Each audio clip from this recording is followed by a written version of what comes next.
Voda ima težo kot vse ostale snovi.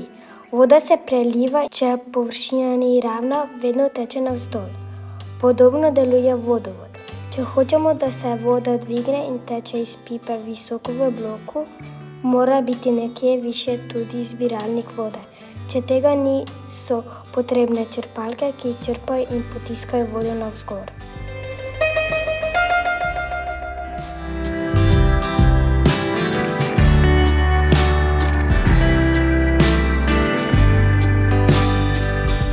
Ugotovili smo že, da ima voda težo.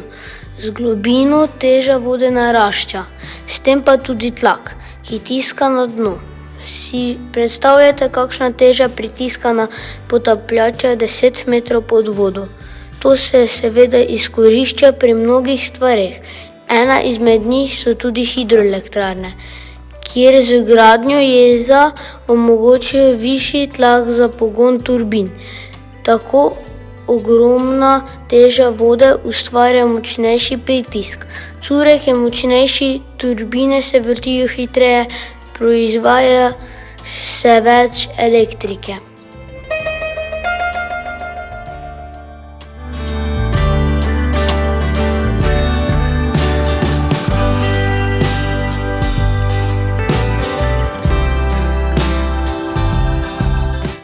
Prenašanje sile s pomočjo cevi in tekočine uporabljajo številni stroji, bagri, dvigala, traktorji, kombajni, avtomobilske zavore, stiskalnice in tako naprej. Le da se namesto vode v ceveh pretaka olje. Če sta dve posodi povezani med seboj, tako da voda iz ene v drugo nemoteno teče, je višina vode v obeh posodah enako visoka. Na tak način se ugotavlja, kako polne so cisterne, ki prevažajo mleko, olje, gnojnico. Seveda je to uporabno tudi pri različnih aparatih. Morda imate kakšnega celo v vaši kuhinji. Nivo vode v cevi pa se nepogrešljivo uporablja tudi v gradbeništvu, ko se s pomočjo vode določa višinski nivo. Zalivanje vrta je vedno zanimivo opravilo.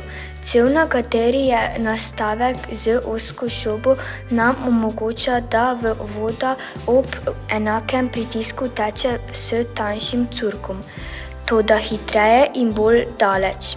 To se uporablja v vsakdanjem življenju.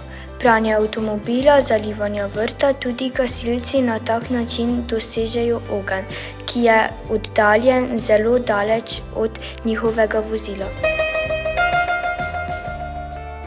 Vodni mlini so bili nekoč stalnica na reki Muri.